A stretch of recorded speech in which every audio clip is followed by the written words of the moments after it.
Chris Yandex, CYInterview, covering Las Vegas and the world. Today we have on the mother-daughter super team of fitness. Back with us on CYInterview this morning is athlete, fitness champion, transformation coach, Michelle MacDonald. And this time she is joined by her mother, Joan MacDonald, who is absolutely an inspirational example of how someone can transform themselves physically. Good morning, Michelle. Good morning, Joan. How are you both? Thanks for being on CYInterview today. Good morning. Thanks for having us. Great to be here again, Chris. Oh, we're so excited to have you back, Michelle. And so thank you so much for bringing on your mom today. Like, really, you both are inspiring stories. But let's start with Joan. Why don't you tell us how you got started on your fitness journey? How did I get started on my fitness journey? Well, I had Michelle home. And she saw me firsthand how I was being, which was very negative, very not happy. I was way overweight and didn't even realize how much overweight I was. And she had a good talk with me and sort of laid down the law type of thing. And I said I'd think about it because she was going back to Mexico to live. And here I was in Ontario. So I thought about it, and they were there for a couple of days. So we were going to the gym, or they were going to the gym, and I was in the car waiting for them in the morning. I thought about it, and I thought, I better do it now if I'm ever going to do it. So, Michelle, let me ask you, obviously, your mom, Joan, obviously went through quite a physical transformation. Do you think that this is something that anyone can accomplish, or do you think that genetics did play a role? Of course, you are a fitness champion. The transformation like Joan's is attainable by anyone, to be honest. I mean, the actual results are going to depend on the individual, but can anyone at any age, barring some, medical issue, lose their body fat? Absolutely. I think we have the Minnesota starvation experiment as an example of that, right? They studied, a bunch of guys, and they all lost weight over the course of of several weeks or 12 weeks or something like that, and not one of them didn't lose an extreme amount of body weight. So we know that the human body does respond to being in an energy deficit. So yeah, I think the key is more going to be more psychological, right? So let me ask before we get into our next question, Joan, what did you think about? You go through this unbelievable physical transformation, and it goes on the internet, and you just get all of this positive, like, wow, I can't believe that. What did you think of the internet reaction to your transformation?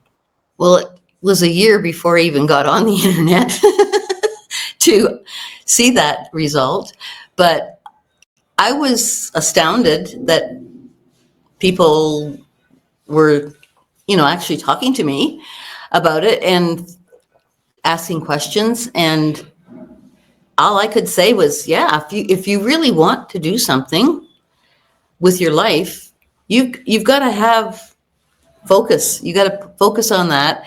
You've got to be able to see the good with the bad, because it's a very hard journey. It is, but it's worth it. Much, much worth it. Joan, I just have to say, so then you go through this amazing transformation. You're now in incredible shape. What kind of feedback have you gotten, from your doctors about your overall health and mental well-being?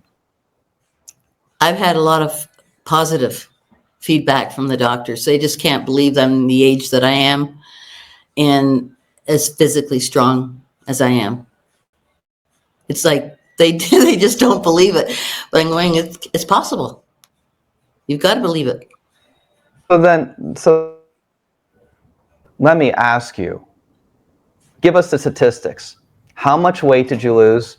What age were you, and how long did it take to achieve that goal? I lost about 45 pounds in the first 6 months. And I lost 70 overall, but that's just so much each year. And what I was doing was changing the fat into muscle. I just kept working at it, and I was able to accomplish it. And probably genetics plays a good part in it, because I think I always was strong, but you never saw that definition before.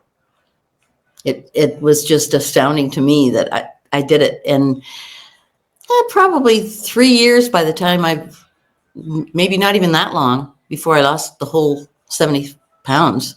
And each year I just kept changing my look. Michelle, you're absolutely glowing over there sitting next to your mother, and obviously you are a fitness coach. You give critiques, you give people evaluations on how they're doing. What would you say about your mother?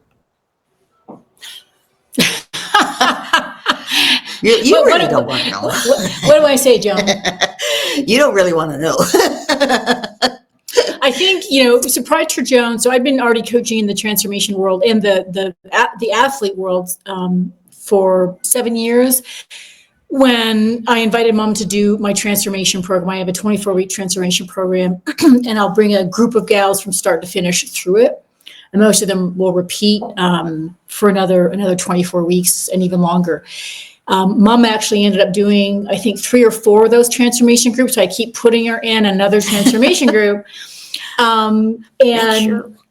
Honestly, Chris, prior to Joan, I really believe that you had to, and this comes from my athlete background, that you had to be more dialed in to your meal planning, to your progressive overload in the gym, really understanding the program and hitting it properly, and like all of that. But with Mom, it was astounding that she was able to progress with the amount of mistakes she made. And it was really, I would always say, as long as you have more wins than losses, you're gonna progress forward, right? Like one step better every day. But really seeing it in terms of the physical transformation with the client, and Joan was my first 70-year-old client. I'd had 60-year-olds and 50-year-olds, but not 70. It was pretty impressive. So it really helped me pivot as a coach and realize that what's most important, honestly, is getting the majority of the wins in and being okay with the mistakes, and then being consistent, like just sticking with it over a long period of time. So the joke is that Mom's my most delinquent client. That is the running family joke.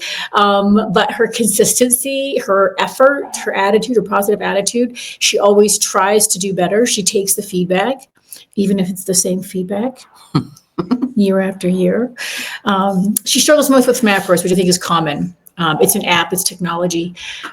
So that's the most challenging part. Just get the protein in, I think, is the big goal, right? Get the protein in, try to get some vegetables in, which is your fiber, your micronutrients. She loves training, and that's never an issue. She loves going to the gym, right? You love going to the gym. I feel it's like not putting all your clothes on when you go out. If you don't go to the gym, it just feels like you're a little bit naked here. There you go. Why don't I ask you, Michelle, speaking about your mother's transformation, obviously exercise plays a key role in that, but how important is nutrition? Very. For fat loss, for building muscle, for health, which? All of them, why not? It's a big part.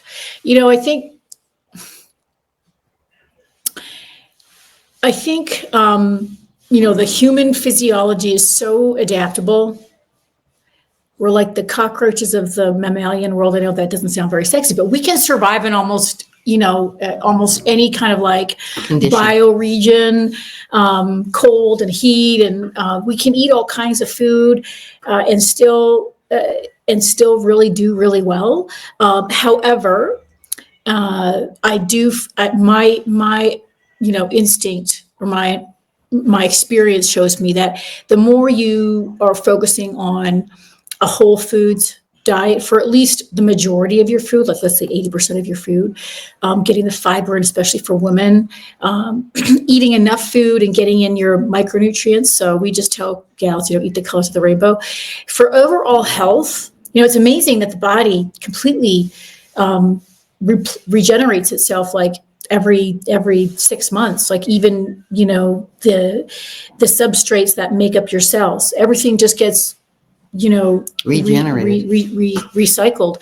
And so you're always bringing new material in, and it gets repurposed into your body. When you think of that, like the food you're eating today could be impacting your body 6 months from now.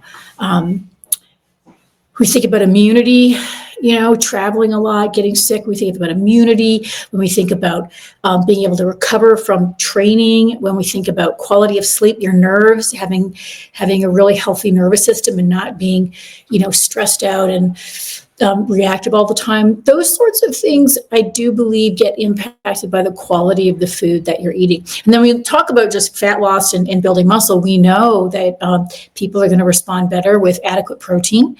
And the amount of protein that you're eating you're probably going to have to spread it throughout the day if you're going to get it in. It'd be hard to get all that protein in one sitting. And maintaining a good energy balance for your needs is going to be important. Otherwise, too much food, you're at a surplus. Unless you're trying to build muscle, you're going to end up building body fat. And we know that's incredibly inflammatory and unhealthy for lots of reasons. Metabolic syndrome and diabetes and cardiovascular disease and all of that. So it's really, in the under eating, of course, especially for women, it gets risky, right? If you're under eating and you're underweight for your size heading into your later years, it just really increases your risk of osteopenia and osteoporosis. So I do think nutrition is incredibly important, and it's a really easy lever for people to pull. It doesn't have to be super complicated. Kind of like eat like how your grandmother might have told you to eat your vegetables, eat your protein. Don't eat too many, snacks and desserts and stuff. Empty calories. What do you think? Well, I definitely believe in that. And as for giving up, for me, I didn't have to give up alcohol because I didn't drink it very often. But I'd sooner eat than drink. Take it from I just me. have to say, I have one pop culture reference in between. Joan, are you Helen Mirren's long lost sister? I don't even know who that is. She's a famous actress. Yeah. You have to look her up. Michelle knows who she is. I think, Mom, because depending on what she's wearing, sometimes she can look like who is Madam Butterfly? No, in James Bond, right? Oh, wasn't it Helen Dietrich? Judi Dench. Judy Dench. Dench. Oh my gosh, yeah. Yeah. Sometimes someone can look like her, I think. I'm sort of like a chameleon. People think I look like so many different people, different stages of my life. I know when I was younger and first starting out working, they thought I looked like Doris Day, and they had a contest about that. Like if you look like her, put your photo in, and we'll see if we use you as a devil. But that was way back then. I hear you. So, Michelle, we've had some great conversations today about women's health. So I'd like to ask you, are you troubled by how many young people are focused on the use of androgenic anabolic steroids to change their bodies? Are you concerned with how many women have gone in that direction? Isn't natural best? I wasn't aware that a lot of young women were doing that. Is that, what do you mean, like regular people going to the gym? Obviously, I'm guessing people who are obviously physically going to the gym and are motivated and want to have a better physique, I'd imagine. I haven't heard of that.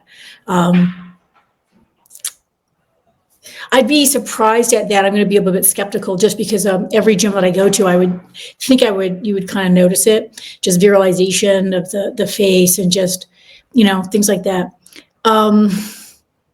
Likely, if you look around on YouTube, there are lots of men and women who are active physical trainers who have talked about this, if you can believe it. I'm not, we look at stuff. Maybe in some gyms, probably in certain gyms, you're maybe going to see that, because once you get a core of people, in there, especially trainers, and probably, a gym that would have a lot of competitors in it. You might, yeah. So it kind of would spread to the population. But anyways, people are going to do what they're going to do. Unfortunately, the way the algorithm works in social media, whether it's YouTube or Instagram or whatever, silver bullet types of advertising tend to get the most visibility. And in terms of longevity, if you don't learn the basic levers, the fundamentals of how to optimize the human body, and you're getting some early wins by using substances that are going to compromise your health and compromise your longevity. For guys, of course, testosterone use, and then other anabolics definitely negatively impact your lifespan. Your cardiovascular health issues around the heart are very, very high. Liver damage as well. It's just huge, right? So, you get these short wins, but over the long run, you lose. I think it's probably challenging for young people. Because when we're young, I remember when I was 20, I thought my age at 54 was like so old. I might not even get there. And I would kind of think like that my 50-year-old version, like I didn't really care about that person. Right. And then as you go through the aging process, you realize that you're going to be the same person when you're 50. You're going to get up out of bed and you're going to want to do the same things that you wanted to do when you're 20 with your body.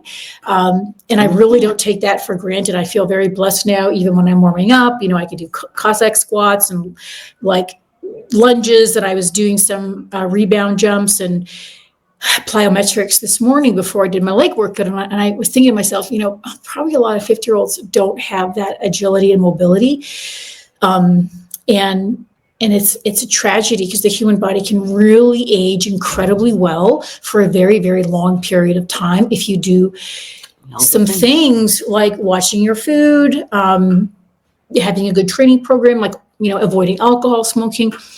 So I think to get back to your question, Chris, it would be a tragedy if people were really using anabolics to try to get some short-term wins and not really understanding how easy and also how vital it is to master those basic levers of nutrition, strength training, cardiovascular fitness, being able to get yourself up into that 90% VO2 max and go hard and sprint. Like I would want everyone to be able to do that. So I think you're definitely playing with fire with that. Well, let me just ask you, don't you think the real truth to all of this is that people don't want to hear the good news that it's going to take a couple of years to get to where you really want to get to? And then when people are in their 20s and 30s, they're not thinking about what their life and their mobility is going to be like when they reach, hopefully, their 70s, 80s, and 90s. No, because they believe the bull that's fed to them. There's so many people out there. I hear it all, and I'm going, you have no idea. Like, I'm already up there, and I've been through all this stuff, knowing that I had lost my ability to even jump, by not keeping on doing it. You've got to remember that child in you and do the things that you did as a child as well. Because being an adult isn't always cracked up to what people think it should be. Adulting probably requires a lot of responsibility and Yes. self-awareness. And yeah, I agree that that ability to, again, it's the freaking algorithm. It's gonna, there's always going to be a group of people who are able to play the long game and know that success leaves a path, and they're going to surround themselves, whether it's, through watching movies or listening to downloads or reading books or going to masterminds. You're always going to have a segment of the population that instinctively understands that they should be following in the footsteps of greatness and doing what greatness does. And that's going to require investing in the long term and having these, well thought out strategies. And then you're going to always have the majority of the population, unfortunately, that seem to be more easily hooked by the scams, by the snake oil salesmen.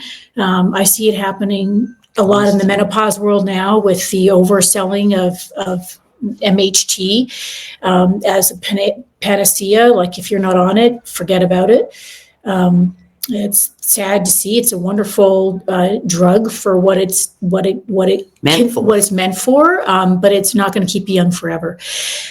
So that's just seems to be the way society's always worked. And I think it's up to kind of leaders, right, in the world, whether you're a leader in your community, whether you're a leader on a social media platform like Joan is on Instagram, to really kind of set the record straight, hopefully make it cool and make it fun and make it interesting and make it sexy to do things, the right way, because we're up against some incredible marketing that's selling people, that's grifting people, take these drugs, take this shortcut, do the drop shipping, do the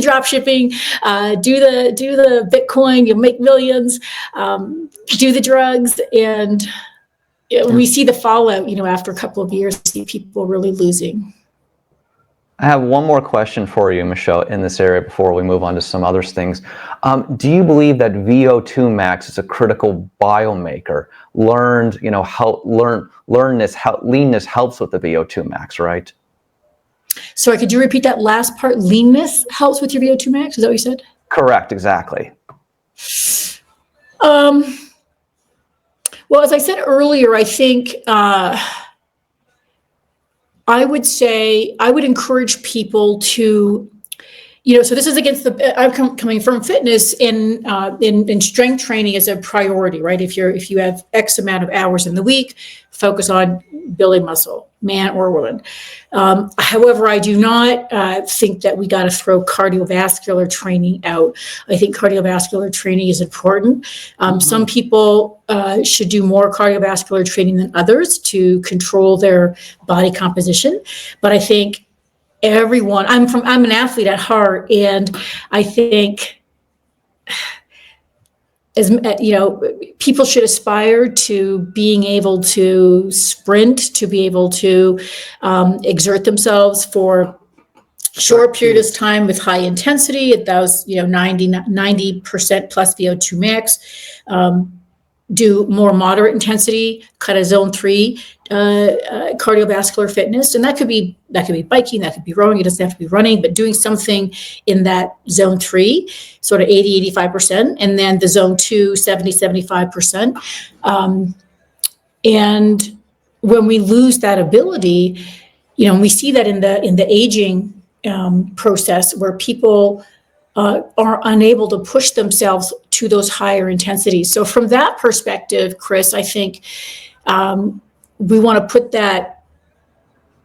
at cardiovascular through that lens of, I want to stay powerful, I want to stay agile, I want to stay mobile, and you don't have to do excessive amounts of it, but being able to tap into it and do some of it at will is something to aspire to and train for. I keep some HIIT training, even if it's 5 minutes, in most of my athletes. Year. We'll do some HIIT training, and then when we're doing fat loss, we might focus more on the lower intensity, longer duration cardio as a way to create that energy deficit. Other than that, it's not my area of expertise, like cardiovascular health and getting grainy with exactly what you would need to do to make sure that you're having great cardiovascular fitness, other than there are general markers based on your age for, sort of grading how fit your cardiovascular system is. I think they were just talking about this gal who was she in her hundreds or in her late 90s that just set another world record. Did you see that?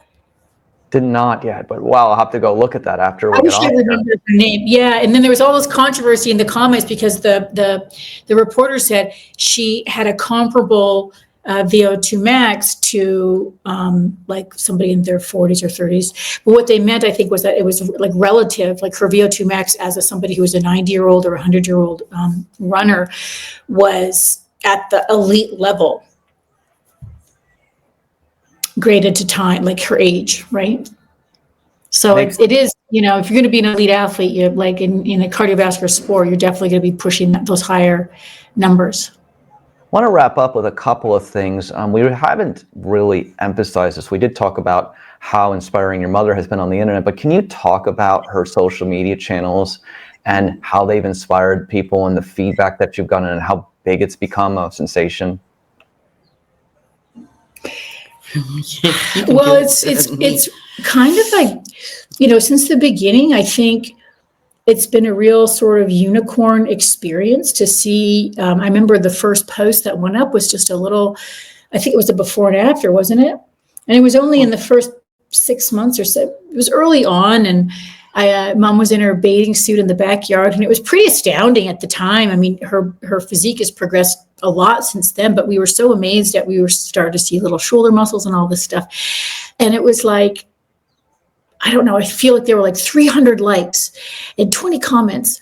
And that was like really big back in the day. I mean, I had just been on Instagram myself for a couple of years, and it was really, I was under 10,000 followers, and it was, you know, like, oh my God, getting to 15,000 was a dream. It was impossible. And so when I saw that like, I think it was Mom's second post was already doing so well. I mean, people were really responding positively to it. I thought, wow, this is interesting. And Mom really was, you know, you really enjoyed going through the comments. She cries sometimes when she's reading some of the comments. And so it just, it really grew exponentially like that. And I think, to be honest, Chris, like a lot of big accounts in all kinds of far-flung countries, South America, you know, Brazil, Chile, China, Korea, Russia, I mean, all the Eastern Bloc. I mean, it was just wild. They would share her. There's, oh, look at this. You know, anyone can do it. Trainers all over the world, people with like 5 million follower accounts would share her. And so she just kept growing exponentially like that. It was wild. Her YouTube has grown on its own, and we really want to dive into YouTube a little bit more, just because, again, with all the grifting and kind of charlatanism that's out there in the fitness space, we'd like to get some just good basic knowledge out there for as many people as we can, and people particularly that wouldn't want to hear it from me.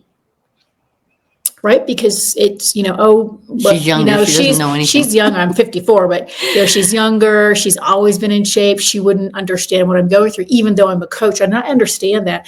Whereas Joan is, you know, she's been there for the people, right? It's like, oh, she's one of us. She's gone through it. She's a regular woman, and so it bypasses a lot of that barrier, that friction. So.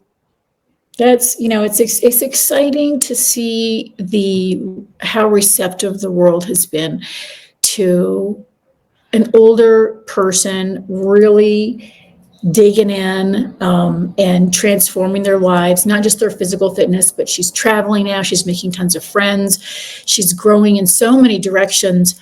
And at this day and age, when we've got more people 50 and above than we have 5 and under, right? So the world population is shifting, especially in the Western world. We've got more people older than we do younger. Yeah. And we were just looking at the statistics, right? Like in America, what is it, like 30% of the population, or some number up there, like a third of the American population will live into their 80s and even 90s. And of course, the percentage of women that will live versus men is really high, which is an interesting statistic, like significantly higher. And so knowing that if we don't take care of our health proactively, it is so hard on families. The younger people, especially if they have kids going to college, and then they're trying to take care of their parents. The healthcare system, can't do it. And who would want to be tapping into the healthcare system, to be honest, especially nursing homes and all of that. Like, thank God they exist, but we can agree that they're not an ideal place for anyone to spend their last years in. So, long story short, we hope that more older people, and there's tons more now, lots of athletes and regular people like Mom who are transforming their lives, that can have that positive ripple effect to others. Like, you can do it, and just chipping away at the block take 2 or 3 years to do it, but you get like a decade back of high quality living. So just a little piece of information here before we wrap up, as we were doing a little research here while the Sue interview is ongoing. The woman we were talking about earlier, her name is Jeannie Rice, and she ran a world record in the marathon in the 75 to 79 age group last year, and had an incredibly high VO2. So there you go. That's the person to look up. There you go. You're welcome. So why don't I ask Joan, what do you do for cardio, and what is the most important thing you've learned from transforming yourself physically? What do I do for cardio? I used to do rowing, but I have this problem with my throat now, and it's harder on me. So I do the treadmill, and I love riding my bicycle. That's how I get around most of, if it's not on my legs walking, it's on my bicycle in Mexico. And even at home in Canada, I've got a car, but I use my bicycle more than anything. I love the bike. It gets me around into places where you can't go with a car. And what was the second part of the question? What have you learned most from transforming yourself physically? I just love the part that I can move around and be more agile. People look at me and they kind of frown. They don't know if I'm actually old or if I've dyed my hair white. And that's kind of amusing to me. I feel really good about the transformation. It's just been a blessing, and being able to do what I could do before I was even 50. Yeah. You're going to Italy in a couple of weeks, and you're going to be with people that are probably 15 years younger than you. Most of them will be younger, yeah. I think I'm the oldest one on the trip. But I bet I can keep up with them. I know that you absolutely will. So why don't we close with this? What words of inspiration and encouragement do you have for our CYInterview viewers and listeners? We'll start with Michelle. Oh gosh, words of advice. I think believe that you're worth it, right? Like, you're worth it. The only person that can do the work is you, whether that's around your career, your fitness, your relationships. You've got to do the work, and really normalizing. I'd like to really invite people to just normalize making mistakes, normalizing the discomfort of the growth process. It's not easy, but if you can look at the challenges as, gosh, okay, here's this challenge. All right, I'm doing it. Whether that's taking feedback around your character, right? Or whether taking that's feedback on the food you're eating. Take those challenges as learning opportunities, and play the long game, guys. Please play the long game. At the end of the day, I just put a post about this on Instagram, because we have clients competing in Texas right now. And, before I won my first pro title, I lost 9 pro shows. And you take each one of those lessons, those challenges, as an opportunity to growth. And you don't let failure, you don't let mistakes dampen your joy, or put a damper on that belief, that core belief that you can become whatever you want to be if you just stick with it, if you keep going. Right? Your character is what you're building, truly, with overcoming the hardships. And at the end of the day, your character is all you're going to have left. That's my words of inspiration. Joan, you go. She's taken everything I wanted to say and said it.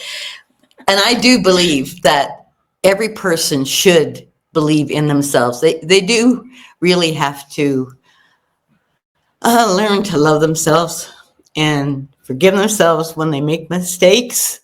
Well, here I go again.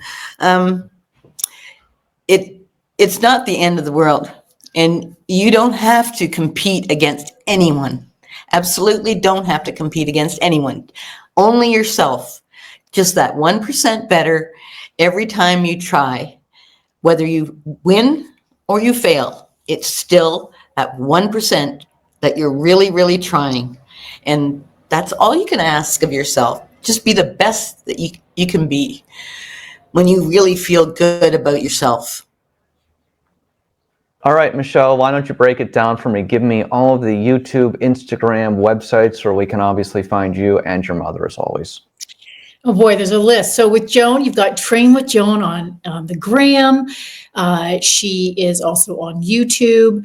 Those are the two places mostly where you're going to find her. She has the fitness app also called Train with Joan. Great place. We've got a huge community over there and a great place to get started with your fitness.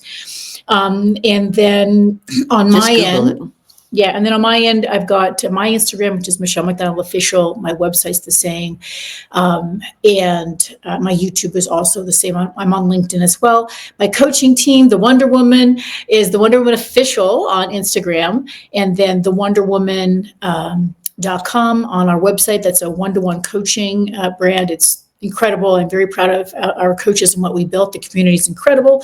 And on YouTube, it's the Wonder Woman Official. We've also got our athletes sector, which is run under TulumStrengthClub.com. Instagram is the same, YouTube is the same, and our website is the same.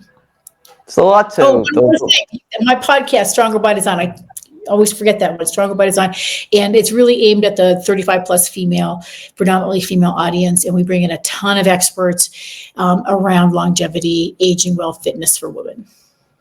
Well, listen, the point is that you've got this inspiring story here with you and your mom. And obviously we want to make sure that everybody can find where your mom is, find where you are, and obviously take whatever information they want to consume. But obviously there's a lot of inspiration to go around between you two.